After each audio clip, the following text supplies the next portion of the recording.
Baik, bismillahirrahmanirrahim. Assalamualaikum warahmatullahi wabarakatuh. Alhamdulillahirabbil alamin. Wassalatu wassalamu ala asyrafil anbiya'i wal mursalin sayyidina Muhammadin wa ala alihi washabbihi wa barik wasallim.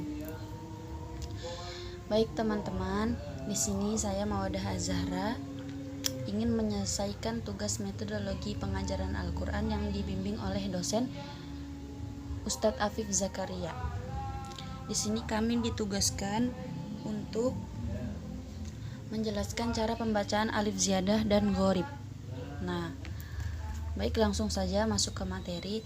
Yang pertama, alif ziyadah. Apa itu alif ziyadah? Alif ziyadah ialah sifrun mustatil atau alif yang tidak mempengaruhi bacaan. Jadi sifrun mustatil itu sendiri simbolnya ialah bulat lonjong yang terdapat di atas huruf alif. Alif ziyadah ini tidak dibaca panjang sebagaimana hukum mad asli atau mad tabi'i. Nah, di sini saya mengambil 5 contoh dari potongan-potongan ayat dari surah Al-Ahzab, Al-Insan, Al-Kahfi, dan Al-Kafirun. Contoh yang pertama ada Quran surah Al-Ahzab ayat 10 yang potongan ayatnya berbunyi A'udzubillahi minasyaitonirrajim. Bismillahirrahmanirrahim. Wa tazunnuna billahi dzununa.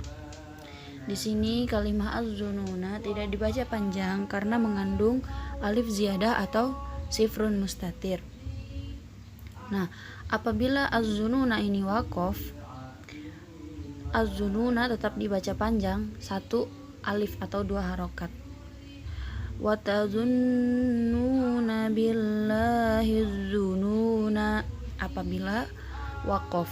Namun jika tidak waqaf, naknya tidak dibaca panjang. Contoh kedua ada Quran surah Al-Ahzab ayat 67. Potongan ayatnya berbunyi wa ata'nar rasula. Nah, ar-rasula di sini sama seperti contoh sebelumnya yang mengandung alif ziyadah atau sifrun mustatil. Namun apabila waqaf, hukumnya juga sama, tetap panjang 1 alif atau 2 harokat. Contoh ketiga ada Quran surah Al-Insan ayat 15 yang berbunyi wa aqwa binkanat qawariro.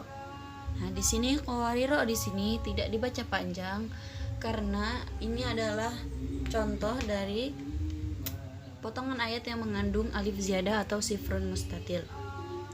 Namun apabila waqaf, sama seperti hukum sebelum-sebelumnya, tetap dibaca panjang 1 alif atau 2 harokat. Wa aqwa binkanat qariro apabila dibaca waqaf. Ada contoh keempat Quran surah Al-Kahfi ayat 38 yang berbunyi lakinnahu wallahu rabbi.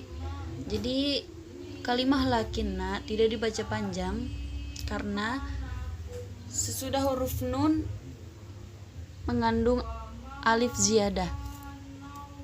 Jadi hukumnya nun, bacaan nun di lakinna tidak dibaca panjang kecuali lakinna itu waqaf. Nah, maka jika waqaf dibaca panjang 1 alif atau 2 harokat. Di contoh kelima ada Quran surah Al-Kafirun ayat 4 yang berbunyi wala ana abidum ma'abattum. Nah, di sini ada ana. Ana juga mengandung alif ziyadah atau sifrun mustatil. Di mana di setiap tulisan ana di dalam Al-Qur'an itu naknya dibaca pendek. Kecuali jika terpaksa waqaf tetap dibaca panjang 1 alif. Lanjut ke hukum bacaan gharib. Gharib, apa itu gharib? Gharib itu di dalam Al-Quran terdapat ayat yang cara membacanya itu tidak biasa atau berbeda. Artian gharib itu sendiri adalah bacaan asing yang terdapat di dalam Al-Quran atau bisa juga diartikan dengan bacaan yang jarang ditemui, yang jarang kita temui di dalam Al-Quran. Nah, gharib ini ada 5 bagian. Yang pertama saktah, yang kedua imalah, yang ketiga naqol, yang keempat tashil, dan yang kelima ismam. Dimana di sini kita ditugaskan untuk mengambil 2 contoh bagian dari kelima bagian tersebut. Jadi di sini saya sendiri mengambil contoh bagian yang pertama ialah saktah. Apa itu saktah? Saktah ialah diam sejenak atau berhenti sejenak sekadar 1 alif tanpa bernapas, atau bisa juga dimaksud dengan artian menahan. Jadi tidak ada mengambil nafas apabila ada hukum bacaan saktah. Di sini saya mengambil 2 contoh. Contoh yang pertama ada di Quran surah Al-Qiyamah ayat 27 yang berbunyi waqilaman raq. Nah, jadi di sini sesudah kalimah man ada hukum bacaan saktah, kita tidak boleh mengambil nafas, akan tetapi kita harus menahannya. Waqilaman raq. Contoh kedua saya mengambil di Quran surah Al-Mutaffifin ayat 14. Kalla bal rana ala qulubihim ma kanu yaksibun. Nah, di sini hukum bacaan saktah ada di kalimah kalla bal rana. Nah, sesudah kalimah bal kita tidak boleh mengambil nafas, akan tetapi kita juga harus menahan nafas sekedar 1 alif. Jadi tidak boleh dibaca kalla bal rona ala, tidak boleh. Kita harus menahan nafas karena ada hukum bacaan saktah. Lanjut yang contoh bagian gharib kedua, saya mengambil imalah sughra. Imalah, apa itu imalah? Imalah sughra ialah memiringkan bunyi fathah pada kasrah di tengah ayat sehingga berbunyi e. Nah, contohnya ada pada Quran surah Hud ayat 41 yang berbunyi Bismillahi majreha wa mursaha inna rabbi laghafurur rahim. Nah, di sini kalimah yang mengandung imalah ialah kalimah majreha.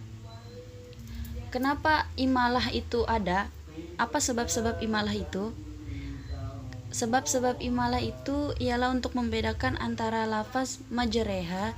Majreha itu artinya berjalan di darat, dengan lafaz majroha. Majroha itu ialah artinya berjalan di laut. Jadi kalimah itu dimiringkan atau diimalahkan karena untuk membedakan arti. Dimana majreha itu sendiri berarti berjalan, majroha berjalan di laut. Baik, yang terakhir saya akan menjelaskan satu ayat di surah Al-Kahfi ayat 38 yang ayatnya berbunyi lakinnahu wallahu rabbi wala usyriku bi rabbi ahada. Sadaqallahul azim. Nah, di sini saya akan menjelaskan hukum bacaan mat yang terdapat pada ayat tersebut. Yang pertama, kalimah lakinna. Lakinna kita sebelumnya sudah bahas. Lakinna tidak dibaca panjang karena mengandung alif ziyadah atau sifrun mustatil. Nah, huwallah. Huwallah, kenapa huwallah? Kenapa lafaz Allah dibaca tebal? Karena sebelum kalimah atau lafaz Allah itu harokat fathah. Nah, apabila harokatnya kasroh maka dibaca tipis. Jadi kalimah Allah dibaca tebal apabila harokat sebelumnya itu berbaris fathah atau dhammah. Lanjut ke kalimah berikutnya. Rabbi. Rabbi ini adalah mat tabi'i, di mana pengertiannya adalah apabila kasroh diikutin ya. Nah, jadi Rabbi ini sendiri ialah mat tabi'i apabila kasroh diikuti dengan ya sukun. Lanjut, wala usyriku. Nah, wala usyriku ini hukum mat apa? Wala usyriku ialah hukum mat jaiz munfasil. Apa itu pengertian mat jaiz munfasil? Pengertian mat jaiz munfasil ialah mat yang bertemu hamzah dalam kurung hamzah itu berbentuk alif di lain kalimah. Nah, di mana pengertian di sini jaiz itu sendiri artinya boleh, sedangkan munfasil memiliki arti terpisah. Nah, jadi kita bisa mengambil contoh dari kalimat tersebut, wala usyriku. Nah, di mana panjangnya 2 alif atau 4 harokat. Lanjut ke kalimat sebelumnya, bi ahada. Sama seperti pengertian sebelumnya, bi ahada juga mat jaiz munfasil yang mat itu sendiri bertemu hamzah dalam bentuk alif di lain kalimat. Seperti yang saya jelaskan sebelumnya, begitu pula penjelasan yang ada pada kalimat ini. Terakhir, kalimat ahada. Di sini ahadan namun dibaca ahada. Kenapa? Karena hukum pada bacaan itu sendiri adalah hukum mat iwad. Di mana hukum mat iwad ini ialah harokat fathatain dibaca waqaf. Nah, di sini harokat fathatain dibaca waqaf, maka berbunyi ahada. Di mana iwad ini sendiri mempunyai arti mengganti tanwin nasab dengan alif mat ketika waqaf dengan ukuran 2 harokat atau 1 alif. Nah, mat itu sendiri artinya panjang, sedangkan iwad ialah pengganti. Maka hukum mat iwad di sini mengganti fathatain menjadi alif mat ketika waqaf. Ya, cukup sekian penjelasan dari saya. Kurang lebihnya mohon dimaafkan. Apabila ada kata-kata yang salah, sekali lagi mohon dimaafkan karena kami di sini sama-sama masih belajar. Baik, wallahul muwaffiq ila aqwamit thoriq. Assalamualaikum warahmatullahi wabarakatuh.